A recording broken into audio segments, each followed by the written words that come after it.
Ladakh autonomous हिल development council Kargil और district administration की जानिब से एसएससी फ्री कोचिंग शुरू किया है। आपको बताते चले इस साल एसएससी का एग्ज़ाम होना तय है और इसी को मद्देनज़र रखते हुए लद्दाख के अंदर पहले लेह में हमें फ्री एसएससी कोचिंग देखने को मिला और अब करगिल में एक ही अलग ही अंदाज में यूनिक तरीके से इस कोचिंग को शुरू करने जा रहे हैं।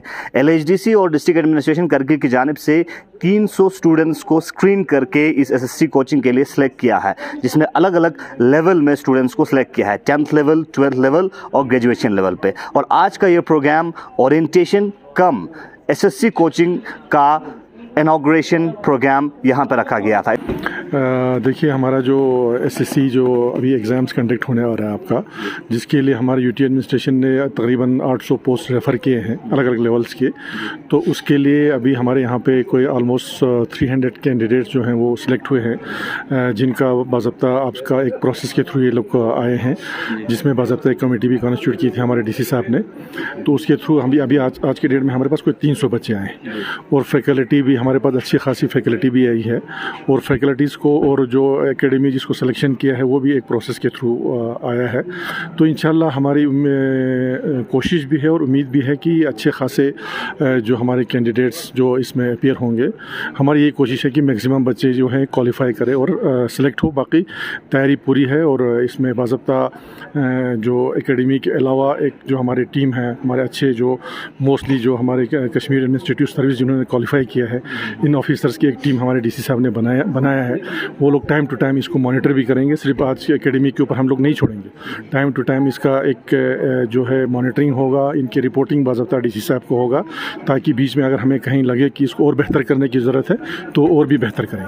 सर, एसएससी की तरफ से जो एप्लीकेशन इनवाइट करना था 10 मई से, उसमें डिले हुआ है, स्टूडेंट्स में काफ़ी कंसर्न है। तो एज सीसी आप यहाँ आने से पहले भी कंफर्म किया उसको डीसी साहब भी इसके बारे में बताएंगे।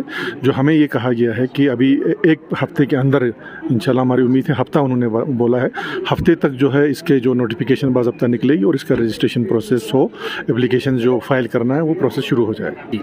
इसमें 2-3 चीज़ें हैं। एक तो पहले हमने जब टेंडर इन्वाइट किए थे कोचिंग क्लासेस के लिए, तो उसके लिए हमने एक टीम बनाई थी सो दैट वो जाके एक बार क्लासेस में देखे फैकल्टी कैसी है, वो कॉम्पिटेंट है क्या, उनके पास इंफ्रास्ट्रक्चर है क्या। तो वो सारी चीज़ें करने के बाद ही हमने फाइनल किया है जो भी हमने कोचिंग पार्टनर हमारा रखा है यहाँ पे। इसके अलावा जब क्लासेस शुरू हो जाएगी उसमें हमने रेगुलर मॉनिटरिंग के लिए केएस ऑफिसर्स की टीम बनाई है, जो कि जाके देखेंगे, हर हफ्ते देखेंगे जाके। साथ ही मॉनिटरिंग इस हिसाब से भी होगी कि हर हफ्ते उनका टेस्ट होगा, मॉक टेस्ट होगा, जो हम उनका परफॉर्मेंस इवैल्यूएट करेंगे कि बच्चा कौन सा पीछे लैग कर रहा है या फिर कौन सा बच्चा अच्छा कर रहा है, सो दैट हम जो लैग कर रहा है उसको और ज़्यादा असिस्टेंस प्रोवाइड कर सके और वो भी बेहतर तरीके से मेहनत करके अपना एग्ज़ाम क्लियर कर सके। तो हमारी कोशिश तो यही रहेगी कि जितने भी हमारे 280+ कैंडिडेट्स हैं यहाँ पे, एस्पिरेंट्स हैं, जिनको हमने एक प्रोसेस के थ्रू सिलेक्ट किया है, वो सारे के सारे सिलेक्ट हो और उसी के लिए हम अलग अलग कदम भी उठाएंगे अपनी तरफ से। जी, जैसे साहब ने कहा कि हमने ऑलरेडी टेकअप किया है, सर ने भी किया है, हमने भी किया है। तो within a week hopefully आ जाए आपकी जो रजिस्ट्रेशन वाला प्रोसेस। फेज़ 10 में शायद इसलिए नहीं आया बिकॉज लद्दाख की एग्ज़ाम जो है सिंगल फेज़ में होनी है, मतलब सिंगल टीयर में होनी है। एसएससी यूजुअली टीयर 2, टीयर 3 और टीयर 4 तक का एग्ज़ाम कंडक्ट करता है, तो लद्दाख के लिए थोड़ा स्पेशल उनको करना पड़ेगा, तो शायद इसलिए उस वाले नोटिफिकेशन में नहीं आया होगा। But hopefully within week आ जाएगा। तो कैंडिडेट्स को परेशान होने की ज़रूरत है नहीं, बिकॉज इस साल तो एग्ज़ाम होना ही है कैसे भी करके। उनको एक है कि मेहनत करनी चाहिए, इन चीज़ों में ना पड़े कि 1 हफ्ता डिले हो गया, 2 हफ्ता डिले हो गया, वो फालतू अपने कंसर्न करते रहेंगे और पढ़ाई नहीं करेंगे, ऐसे बातें करते करते टाइम ज़ाया करेंगे। तो उन सब चीज़ों में नहीं पढ़ना चाहिए। आप प्लीज़ मेहनत कीजिए, नोटिफिकेशन आ जाएगा और फिर आ जाएगा तो फिर आप बोलोगे इतना जल्दी क्यों आ गया। तो उससे अच्छा है कि आप पढ़ाई करें, इन सारी चीज़ों को गवर्नमेंट पे छोड़े, बिकॉज यूटी एडमिनिस्ट्रेशन पूरी कोशिश के साथ में, पूरी मेहनत के साथ में इसके पीछे लगी है कि जितनी पोस्ट रेफर हुई है उस सब का इसी साल एग्जाम हो, सबको इसी साल जॉब भी मिल जाए। डीसी साहब, ग्रास रूट लेवल पे एजुकेशन सिस्टम को सुधारने की बहुत सारी शिकायत मौसूल हो रही है और साथ ही साथ हमें देखने को मिला जब हमने ग्राउंड रिपोर्टिंग किया, इंफ्रास्ट्रक्चर के लिहाज से या यूँ कहें कि टीचर की मैनेजमेंट को सही तरह से मॉनिटरिंग नहीं हो पा रहा। तो डिस्ट्रिक्ट मजिस्ट्रेट की तरफ से किस तरह के इनिशिएटिव ले रहे हैं ताकि एजुकेशन सिस्टम करगिल में अच्छी तरह से चले और ग्रास रूट लेवल पे एजुकेशन अच्छा। इसमें 2-3 चीज़ें। इंफ्रास्ट्रक्चर की बात इसलिए बिकॉज गवर्नमेंट स्कूल में पिछले 1-1.5 साल में, 2 साल में रोल बढ़ा है, तो कमरे है इन्होंने जुडिशली यूज़ नहीं किया है। रिसेंटली मैं एक स्कूल में में गया था, उसके पास 4 कमरे थे, हर कमरे उसने 10-10 बच्चे बिठा के रखे थे और 30 बच्चे बाहर बिठा के रखे थे। तो उसको एक तो प्रिंसिपल जो हेड ऑफ इंस्टीट्यूट उसको जुडिशियल यूज़ करना है, जो भी स्पेस उसके पास है। मैं मानता हूँ कि कई क्लासेस की कमी है, बिकॉज बच्चे बड़े हैं हमारे, और ये अच्छी बात है कि गवर्नमेंट स्कूल में बच्चे आ रहे हैं, उनको प्राइवेट स्कूल जाना नहीं पड़ रहा है। तो उसके लिए हमने इंफ्रास्ट्रक्चर फंड में इस बार रखा है, काउंसिल बजट में रखा है। तो जहाँ जहाँ पे रोल है उस हिसाब से हम कमरों का एक्स्ट्रा इंफ्रास्ट्रक्चर बनाएंगे। दूसरा था फैकल्टी वाली बात थी। आपने देखा होगा 2-4 दिन पहले मैंने ऑर्डर किया था लेक्चरर्स का। हमने 93 जो लोकल यूथ है हमारा उनको जॉब दिया है 30,000 पर मंथ वाला, सो दैट जो भी सब्जेक्ट स्पेसिफिक टीचर की कमी थी हमारे पे वो सारी की सारी फुलफिल हो गई, सारे भर गए। अब कोई भी हायर सेकेंडरी स्कूल में ऐसा पोस्ट नहीं है जो वैकेंट है। तो हम पूरी कोशिश कर रहे हैं हर जगह से। बट ये भी कहना चाहूँगा कि रिसेंटली एक वीडियो वायरल हुआ था, वो कोई बंदा उसको भड़का रहा था छोटे बच्चों को। तो ये अजीब सा सिस्टम है। सोसाइटी को ये समझना चाहिए कि बच्चों को भड़काना नहीं होता है, उनको समझाना है। ऑब्वियसली कुछ चीज़ें क्रिएट करने में इंफ्रास्ट्रक्चर थोड़ा टाइम लग सकता है, बजट अवेलेबल नहीं होता या फिर कंस्ट्रक्शन एक्टिविटीज़ को टाइम लगता है। तो एडमिशन साथ देना चाहिए, बिकॉज हम भी चाहते हैं कि बच्चे अच्छे से पढ़े। हम ये थोड़ी चाहते कि बच्चा बाहर घूमते रहे, हम भी चाहते हैं कि बच्चे पढ़े, सो दैट कारगिल का जो मुस्तकबिल हो अच्छे से आगे जाए। तो इसलिए लोगों को हमारा थोड़ा हेल्प करना पड़ेगा। एडमिनिस्ट्रेशन पूरी तरह से काउंसिल के साथ मिलकर एजुकेशन पे पूरा फोकस है, और हम चाहेंगे कि हमारे सारे बच्चों को क्वालिटी एजुकेशन मुहैया करवाएं हम यहाँ पे। Thank you. और इस कोचिंग के हवाले से बात करने के हमारे साथ कुछ स्टूडेंट्स हैं, उनसे जानना चाहेंगे। आपका नाम? मेरा नाम शहनाज फातिमा। आप क्या कहना चाहेंगे, इस तरह की कोचिंग आप लोगों को एसएससी जैसे एग्ज़ाम फेस करने में कितना आसानी होगा? सबसे पहले तो मैं थैंक्स कहना चाहूँगी जो हमारे सीसी सर और डीसी सर ने जो ये इनिशिएटिव लिया है कि जो पहली टाइम हमारे लद्दाख में कारगिल में ये हुआ है कि एसएससी फ्री कोचिंग दिया गया है। तो ये हमारे जो स्टूडेंट्स है, कुछ स्टूडेंट्स जो है बाहर जाके नहीं पढ़ सकते हैं, उनको इतना यानी कि जो प्रॉब्लम होती है बाहर जाने के लिए, जैसे वहाँ पे मैनेजमेंट का बहुत सारे प्रॉब्लम्स होते, तो यहाँ पे मेन अपने सिटी में जो है ऐसे कोचिंग जो है यहाँ पे दिया गया है, तो वो उसके लिए मैं थैंक्स कहना चाहूँगी। और जिस तरह से आज यहाँ पे ओरिएंटेशन प्रोग्राम था, ओरिएंटेशन प्रोग्राम में क्या कुछ आपने सीखा?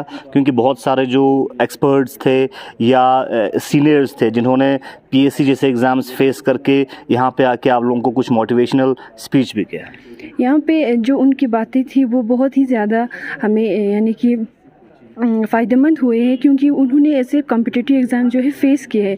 उन्होंने कहा है कि जैसे टाइम मैनेजमेंट है, जैसे बहुत सारी कोचिंग में ऐसे हम होते हैं जैसे फ्री, यहाँ पे जैसे यहाँ पे बोला गया है कि जब हम फ्री का नाम सुनते हैं तो हम यही सोचते हैं कि फ्री में है, ऐसे हम उसको ज़्यादा हम सीरियसली नहीं लेते हैं। इसीलिए तो अभी यहाँ पे उन्होंने बहुत अच्छी बातें कही है कि टाइम मैनेजमेंट देना है, एक तो हार्ड वर्क तो हमें करना ही है और टाइम मैनेजमेंट भी है। ये सारी चीज़ें जो उन्होंने खुद अपने एक्सपीरियंस जो यहाँ पे शेयर किए, तो वो बहुत ही हमें फ़ायदेमंद हुए हैं। आप किस लेवल में इस कोचिंग में फेस कर रहे हैं? कौन से लेवल में आपने स्क्रीन करके इस कोचिंग में आप कामयाब हो गया है? मैंने ग्रेजुएशन में किया है। हाँ, ग्रेजुएशन लेवल पे मैंने किया है। और जो एग्ज़ाम जो इसमें जो सिलेक्शन क्राइटेरिया भी था वो भी बहुत ज़्यादा यानी कि उन पर स्क्रीनिंग भी हुई है, जो हमारे जो इंटेलिजेंस थे उनके थ्रू हुई है। और बहुत सारे स्टूडेंट्स बाद में ये बोलते भी है कि ऐसे यानी कि लिया है, हमने भी दिया है, लेकिन यहाँ पे जो स्क्रीनिंग ऑनलाइन दिया गया था वो जैसे हमारे पहले भी जो एग्ज़ाम्स होते हैं वो वैसे ऑनलाइन नहीं थे, ये एक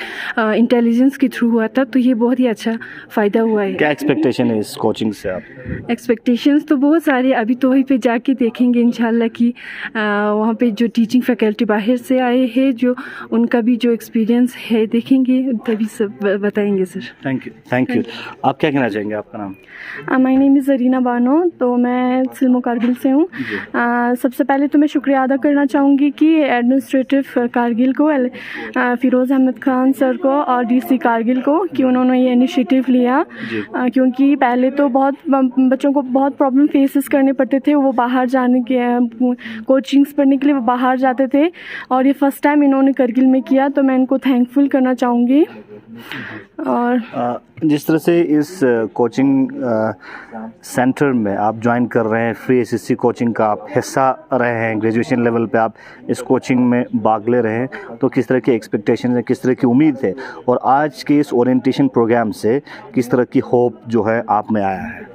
मेरा तो यही उम्मीद है कि मतलब ये कोचिंग अभी स्टार्ट जो हुआ है तो अच्छे से चले, ताकि सब कोऑपरेट करें, यहाँ पे स्टूडेंट्स भी कोऑपरेट करें एंड टीचर्स भी अच्छे से कोऑपरेट करें और बच्चों के प्रॉब्लम्स को समझे। बस किस तरह की फैसिलिटीज़ यहाँ पे स्टूडेंट्स के लिए प्रोवाइड कर रहे हैं इस कोचिंग सेंटर में? इस कोचिंग सेंटर में सबसे पहले तो इन्होंने फैसिलिटीज़ ये है कि वो मॉक टेस्ट वीकली वो देंगे बच्चों को, एंड ये फैसिलिटीज़ है कि फ़र्स्ट ऑफ ऑल तो ये फ्री कोचिंग है। यही बहुत बड़ी बात है क्योंकि सारे बच्चे इस कोचिंग को एफर्ट नहीं कर पाते। So that study material yes sir, उन्होंने हमें प्रोवाइड किया है free study materials, and weekly बोला है कि ये मतलब मॉक टेस्ट वगैरह वो कंडक्ट करवाएंगे। चलिए, आपने स्टूडेंट्स की ज़ुबानी सुना, स्टूडेंट्स काफ़ी खुश है क्योंकि पहली बार SSC free SSC coaching Kargil Ladakh में LHDC करगिल और डिस्ट्रिक्ट एडमिनिस्ट्रेशन करगिल की जानिब से शुरू किया है। आने वाले वक्त में देखने वाले बात अहम होगी कि ये फ्री एसएससी कोचिंग कितना सक्सेस होता है। हालांकि LHDC करगिल की जानिब से बड़ा एक अहम इनिशिएटिव बेहतरीन तरीके से प्रायोरिटी बेसिस पे फोकस देके ये इनिशिएटिव लिया है और ये शुरुआत हो चुका है। एक ब्रेक लेंगे, ब्रेक के बाद आपको प्रोग्राम का अगला हिस्सा दिखाएंगे। Lieutenant governor Ladakh RK Mathur की क़यादत में लद्दाख आगे बढ़ रहा है। यूटी बनने के बाद लद्दाख के देहात का नक्शा यकसर बदल गया है।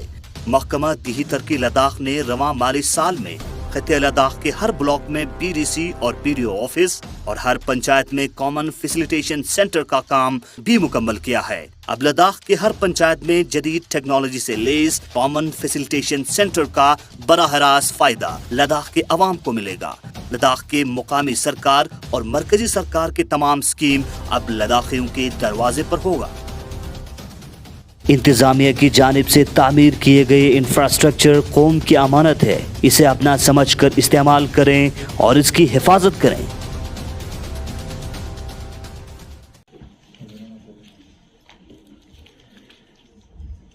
Zarina Bano,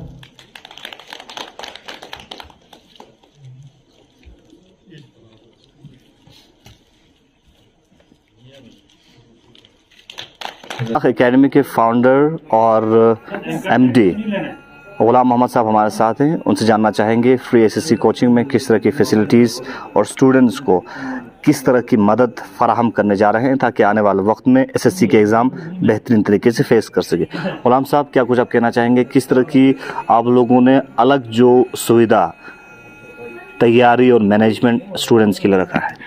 thank you so much Ishaq साहब। आज का जो दिन है 23 मई 2022, ये एक अहम दिन है करगिल के लिए, ये एक मीलस्टोन भी है। और जो हमारे LHDC कारगिल और डिस्ट्रिक्ट एडमिनिस्ट्रेशन ने एक लैंडमार्क डिसीजन लिया और एक फ़र्स्ट इनिशिएटिव यही है कि करगिल के हिस्ट्री में फ़र्स्ट टाइम जो एक फ्री कोचिंग जो है हमारे स्टूडेंट्स को प्रोवाइड कर रहे हैं। तो इसमें हमारे जो बच्चे हमारे सुपर 300 स्टूडेंट्स जो है आज के दिन जो है गवर्नमेंट्स ने हमारे एकेडमी को एक बिग असाइनमेंट की तरह दे दिया है। तो as a MD, as a founder कि मुझे इस असाइनमेंट को कैसे आगे ले जाना है और इसको कैसे अपने जो अल्टीमेट गोल पे ले जाना है, इसीलिए मैंने इंडिया की लीडिंग जो SSC कोचिंग है वहाँ से मैंने फैकल्टी लाया है। और वो फैकल्टी जो है हमारे बच्चों को अच्छी तरह से कोच करेंगे, गाइड करेंगे और क्लासेस लेंगे। तो इसीलिए हमारे जो लद्दाख एकेडमी जो है, उसके बाद हमारे लद्दाख एकेडमी ने इंडिया के अलग अलग जो इंस्टीट्यूट है उनकी भी स्टडी मटेरियल का हमने भी विज़िट करके देखा। और इंडिया का बेस्ट जो स्टडी मटेरियल होता है जिसमें अच्छे कंटेंट होता है, उस कंटेंट विद जो प्रीवियस ईयर के जो पेपर्स है वो सब हमने लेके आया है। तो आज हमने डिस्ट्रीब्यूट भी किया और हमारे कुछ स्टॉक जो है विद इन ए डेज जो है यहाँ पे अवेलेबल पहुँचेंगे। तो वो हमने बच्चों को हमने विद स्टडी मटेरियल, सिलेबस और जो एक हमारी शेड्यूल कैसे रहेंगे, मॉड्यूल कैसे रहेंगे, वो आज हमने आई कार्ड के साथ उनको प्रोवाइड किया है। दूसरी बात है सर कि हमारा जो एग्ज़ाम जो है वो इस तरह है कि ये स्टाफ सिलेक्शन कमीशन का, इसमें हमारे लॉजिकल रीजनिंग के लिए हमने अलग से टीचर लाया है। ये 50 मार्क्स का है, हमारे 25 क्वेश्चन आएंगे। और उसके बाद जो इंग्लिश लैंग्वेज का है हमारा, उसके लिए भी हमारे 50 मार्क्स के और 25 क्वेश्चन पूछे जाएंगे। उसके बाद जो हमारा ये मैथ्स और कॉन्ट्स का है, इसमें हमारे 50 मार्क्स के हैं और ये भी 25 क्वेश्चन पूछे जाएंगे। साथ में हमारे जनरल अवेयरनेस का सेम नंबर है आपका, सेम क्वेश्चन वहाँ पे भी पूछे जाएंगे। तो उसके बाद जो है इनको हमने पूरा करने के लिए हमारे पास 7-8 फैकल्टीज़ हमारे पास यहाँ पे प्रेजेंट रहेंगे।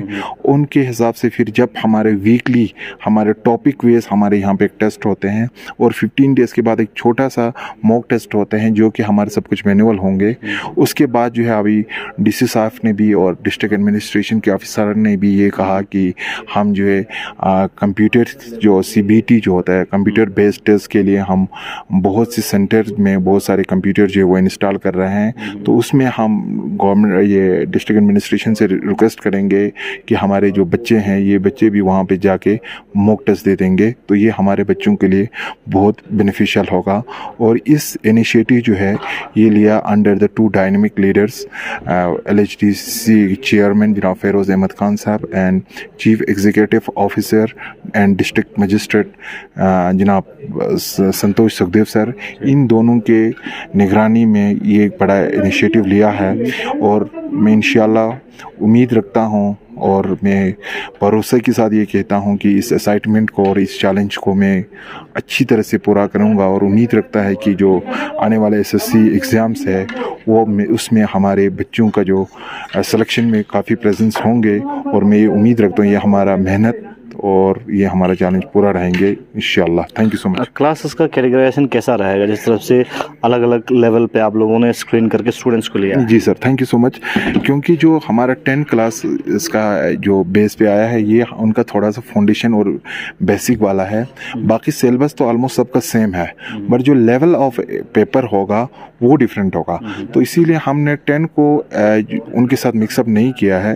10 का हमने प्योरली 10 स्टैंडर्ड का जो 10 लेवल की बच्चों का क्लासेस दिया जाएंगे। और दूसरा जो हमारे 12th और ग्रेजुएशन होगा ये हमारे लिए हम मिक्स करेंगे कि इसमें 12 भी होंगे और ग्रेजुएशन भी होंगे।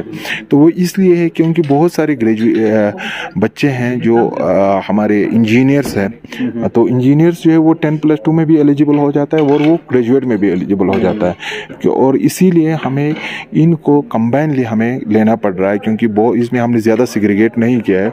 ओनली सिर्फ हमने जो 10 को है जो है उनका अलग ही क्लास होगा, बाकी जो रेस्ट 2 क्लासेस होगा वो दोनों इसमें से आधा इसमें से आधा होगा ताकि वो बच्चों को कोई मुश्किल ना आए आगे। ताकि क्योंकि वो बच्चे जो है ग्रेजुएशन वाले में भी वो एलिजिबल होता है और जो 12 वाले सेकेंडरी लेवल का भी हायर सेकेंडरी लेवल का भी वो एलिजिबल होता है। ये हमने किया हुआ है।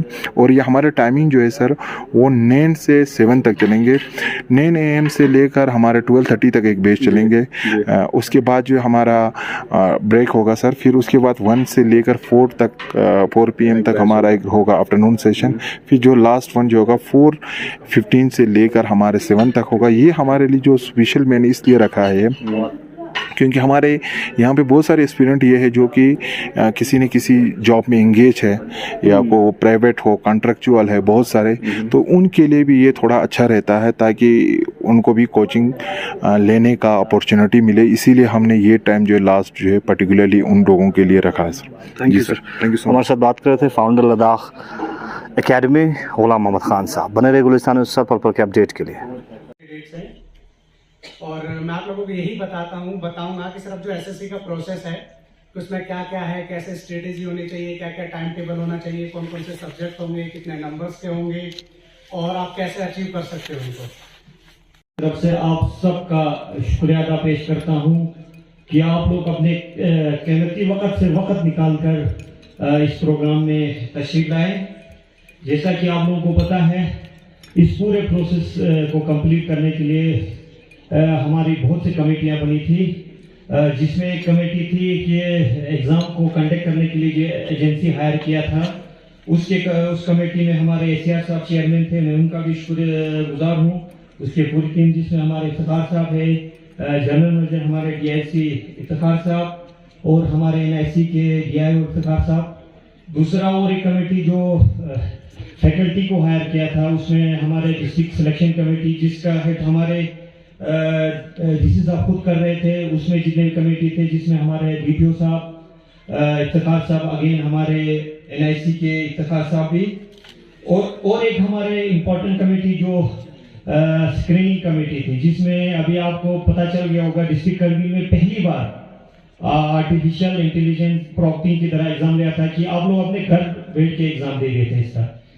तो बहुत से लोगों को ये कंफ्यूजन था कि हम घर में एग्जाम देंगे तो हम कुछ भी कर सकते हैं। तो उसी के लिए हमारी एक कमेटी थी जिसमें हमारे तहसीलदार सांकू, वीडियो कारगिल और रजिया मैम, इन्होंने हर रोज 3 दिन लगा था आप लोगों के जो एग्जाम दे दिया था आप लोगों ने उनको स्क्रीन करने में। क्योंकि ऐसा हुआ था सर, कोई लड़का तो ऐसा भी कर रहा था कि वो एग्जाम में थोड़ा बैठ गया, फिर उसने सोचा मैं चीटिंग करूंगा, वो कंप्यूटर बंद करके चला गया, फिर थोड़ी देर बाद आ गया, फिर उसने करना शुरू कर दिया। किसी ने तो गूगल का इस्तेमाल किया। कोई कल सर कोई बोल रहा था मुझे मीडिया में, एक लड़का बोल रहा है कि मैंने तो पूरा किताब खोल के एग्जाम दिया था, मुझे 100 में से 100 आया है, फिर भी मुझे यहाँ सेलेक्ट नहीं किया क्योंकि वो यहाँ हेरा फेरी हुआ। उसको ये पता नहीं कि उसने गलत किया हुआ है। तो इसके लिए भी हमारी पूरी कमेटी थी, सिलेक्शन कमेटी, में उन सबका शुक्रिया अदा करता हूँ। और लास्ट में हमारी एक मॉनिटरिंग कमेटी जो अभी डी साहब ने भी बोल दिया, बाकी सब ने बोल दिया कि फैकल्टी के बारे में मॉनिटर करेगा, उनके स्टडी मटेरियल को, उनके इंफ्रास्ट्रक्चर को। आप लोगों को कोई प्रॉब्लम आए तो उसके लिए भी हमारी कमेटी, जिसका हेड हमारे एसिया साहब कर रहे हैं, जिसमें हमारे DTO साहब है, headquarter assistant Razia ma'am, Iftikhar साहब, वो बार बार वहां जाएंगे, उनका भी शुक्रिया अदा करता हूँ। और लास्ट में जो इस प्रोग्राम को सक्सेस किया, हमारे जितने भी एम्प्लॉय हो, ऑफिशियल हो, जिसने इस प्रोग्राम को सक्सेस करने में मदद की, जिसमें हमारे म्युनिसिपल कमेटी के स्टाफ है, इंफॉर्मेशन डिपार्टमेंट के ऑफिसर है, और RMPW के जो PWD सेकंड के जो JEs, AWs वगैरह, उन सबका भी शुक्रिया करता हूँ। आगे